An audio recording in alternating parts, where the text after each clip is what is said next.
Team, it's Mr. Z, and today we're going to take a different approach for Unit 2. We're going to be blaming it on the rain. I hope this application will help you understand why we're studying the material that we're doing. So, let's go ahead and dive on in. All right, so we're going to be modeling with functions, and you can see the learning goals. You can pause it and take a moment to read it. But basically, we're going to be writing functions. As a good reminder, we're going to flash back to the past, and basically the warm-up is, can you write an equation using function notation to represent the table of values?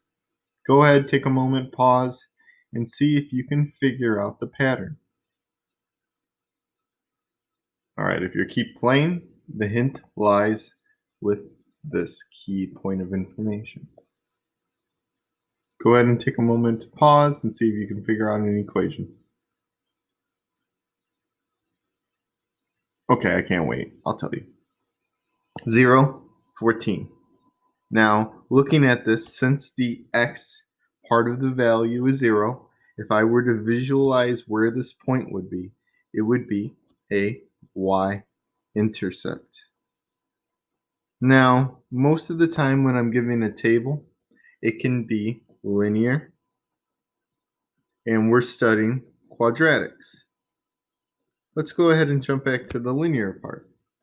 Linear is y equals mx plus b, where b is the y-intercept.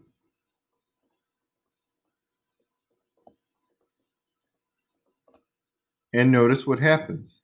If I plug in 0, m times 0 plus 14, is that going to be equal to 14? M times 0, even though I don't know what m is yet, it does work. So the idea is that I have to find my slope.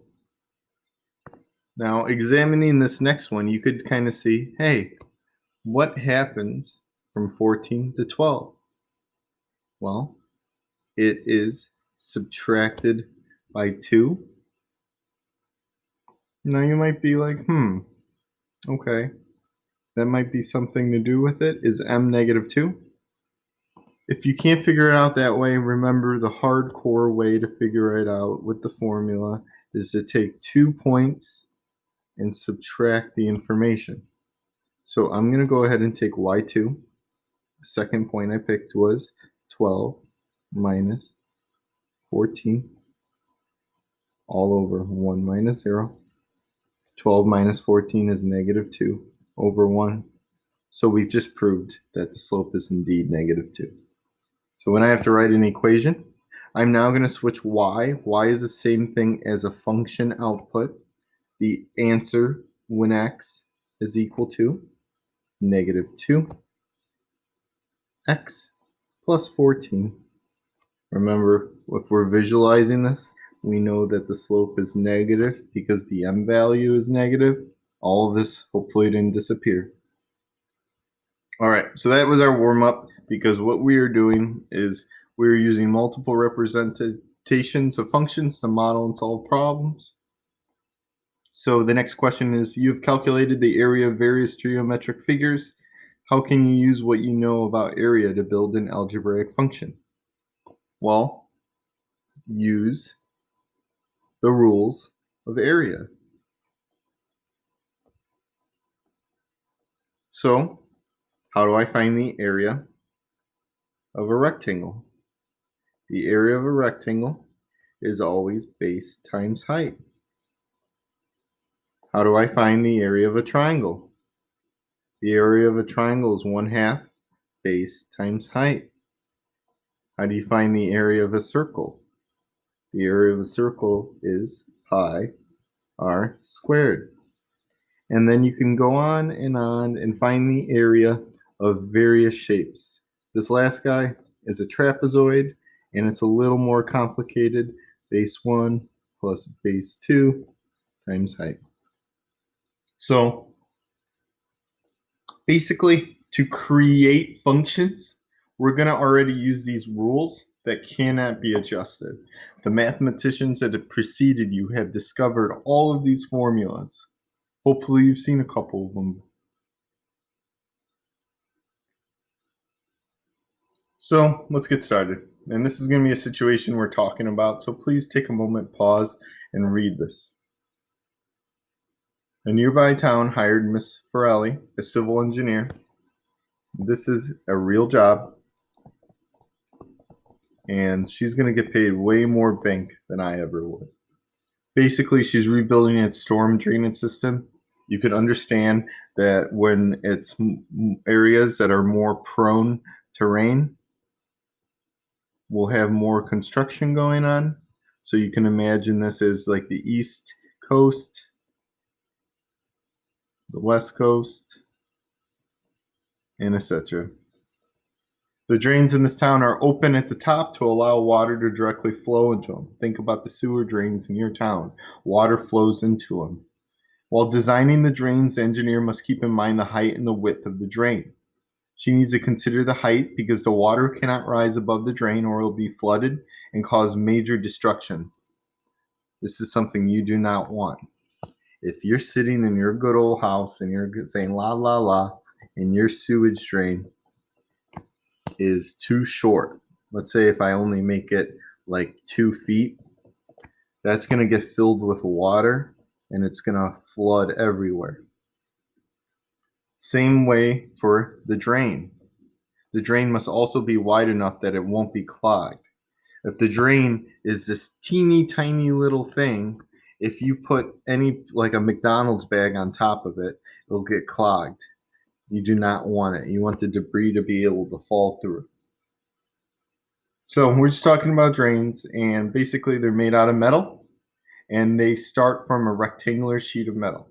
So the idea is in the factory, you start out with a rectangular piece of metal, and they're going to turn this into the drain. So use a sheet of paper to model your drain. What you want to do is essentially you're going to take your paper, and I'm going to come back to my camera so you can see, and you're going to start out with this rectangular piece, and you're going to imagine that you're going to be pounding it into shape. Well, it needs to be pounded into a rectangular shape to fit in. So when I bend this side, notice what happens. It goes from this length, and all of a sudden this dimension gets smaller, but now it has this little hook.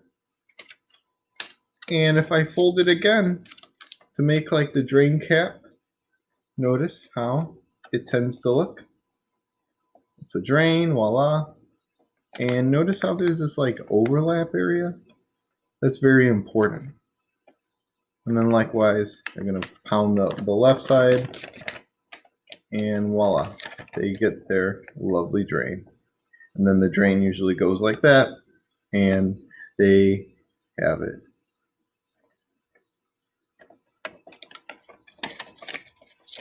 Notice so when I unfold it that there's the two corners. This is going to be something we're going to highlight on. So go ahead and take a moment. Fold out a drain. Use it like if they were in a factory and you were bending metal. So now you're going to compare your model to your classmates, and you're not going to necessarily be able to see what they've done. But basically, the idea is that both of your models, whoever you're talking to, should form drains. And the idea with it,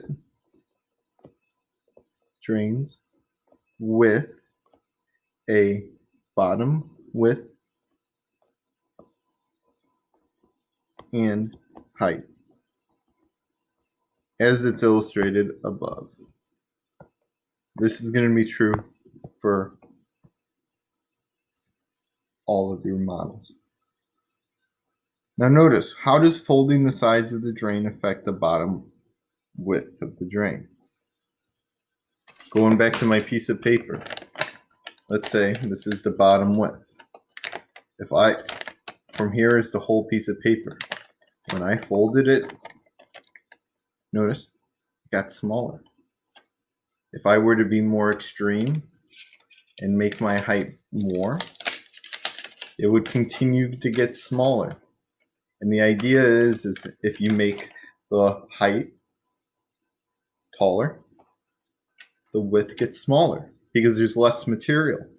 And likewise, if you make the walls, the height smaller, the height gets bigger. So how does folding the sides of the drain affect the bottom width? And as the height increases,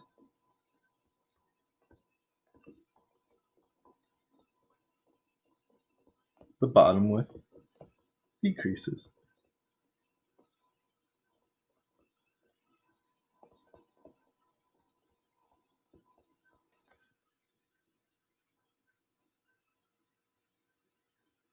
Describe the drain that you think best fits the needs of the town. Explain your reason below. Well, we need it wide enough to prevent clogging,